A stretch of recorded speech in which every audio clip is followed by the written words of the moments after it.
This is totally gonna blow your mind. This is an Elementor form with the checkboxes, and if I was to go and pick option 1, which is $1, and option 3, which is 15, the total goes to 16. 1 plus 15, get a calculator out to check if you don't believe me. And then I could go and hit pay with PayPal. But let me show you something. When I click this, nothing's gonna happen.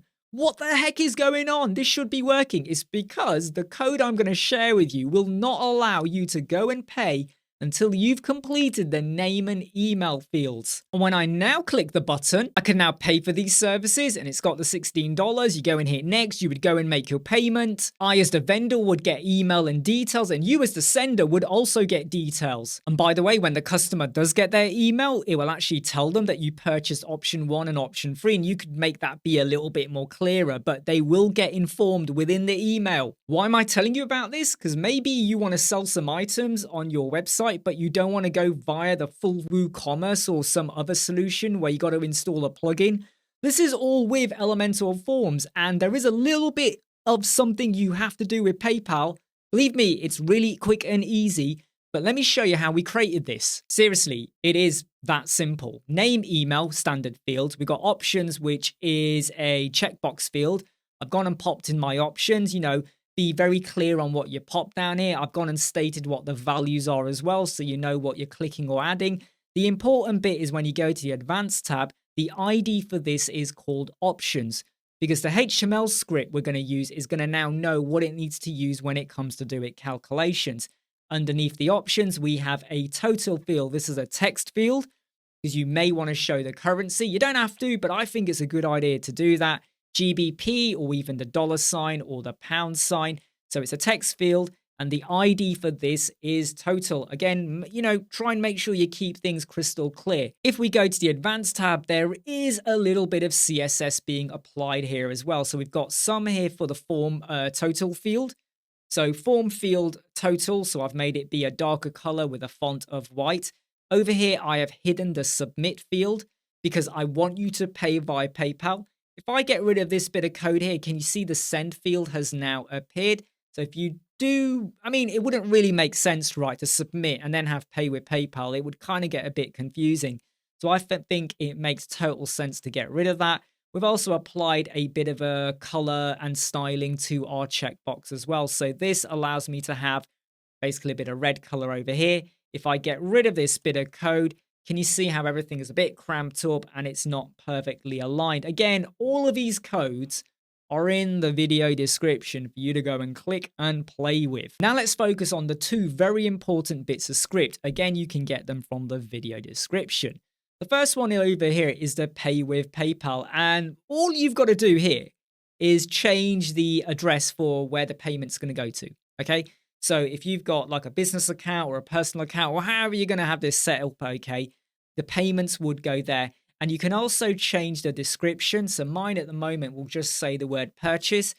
You may want to change that, say purchased from Web Squadron, purchased from whatever website. You don't have to state the items because that will be fed through via this second bit of JavaScript. But this, all it's doing is saying, make sure that when it comes to the payment or the value that they will be charged for, you must be using this total field, okay? So whatever is fed into there, that is what is sent over there to the total field.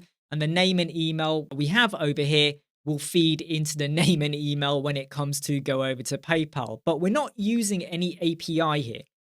That's what's so cool about it, is I'm not having to go and set up like special transaction things. There is something you will have to do to PayPal, and I strongly recommend you do this, and I will show you this in a moment. But this is all you do. Just go and change the email address over here. And then the second bit of script, this is the magic where it now takes the totals and combines them into the total over here. So where I said option 1 hyphen $1, you got to make sure that matches the statement over here. So if you've gone and put 1 and then you go and type in 100 here, it ain't going to work. It's got to match exactly, all right? And then I'm saying what value to return. So return 1, 1, 15, 20, 25. So it corresponds to the values. And then what it does down here, it goes and performs the calculation.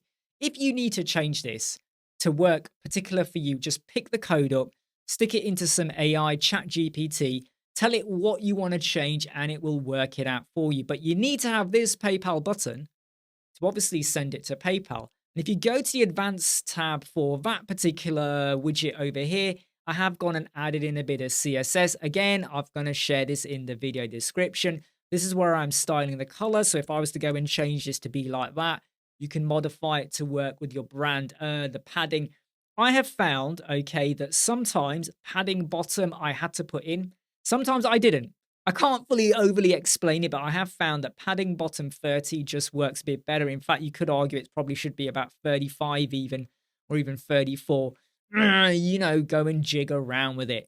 So you can stylize that button to look how you want it to look. And don't forget, because it is HTML, if you want to go and change the wording, you can do within the script. The important thing is that when you've logged into your PayPal account as the vendor or the admin on the website, it might look a bit different whether you have got a business account or a personal account. This is just a dummy account that I was using to set up and show you how this works.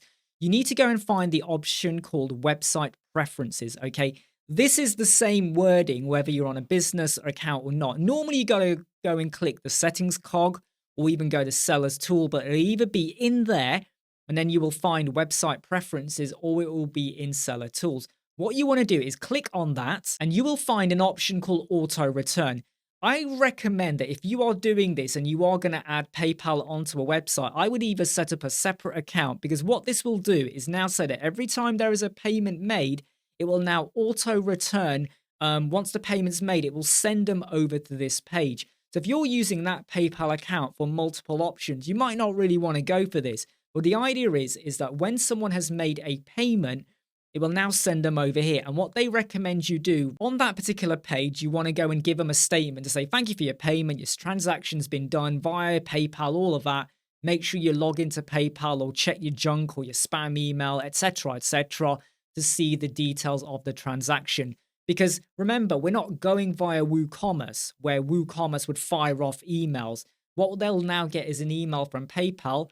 It'll include your email address. It will include what options they picked. So don't worry about that. It's not just going to say you paid $19. It will tell them what options they picked. But you may just want to let them know that, look, you got to go to PayPal, because they may be expecting an email from you. That is not a showstopper, in my opinion, because I've tested this out. And it works. I get an email, the dummy account I set up for the customer, they got an email as well. So everything goes through. And once it's gone through, it went and took them to this separate page I went and set up as well. It sends them there. So it doesn't send them back to this page. So it's a pretty decent system to use if you want to bypass WooCommerce or another transaction payment plugin system where you want people to either just get an online quote, or maybe they pick their options and you want them to now pay for it. It's totally amazing what you can do with Elementor Forms, right? I mean, this just blows my mind with the possibilities of just paying for things via your website. Never break, always fight, never quit, do it right, play the game, win it life, have no shame, there's no time, feel the pain, live the grind, I could change, in my mind, pick a lane, commit and climb, the only way to win it life, I never miss, that's fact, taking big swings.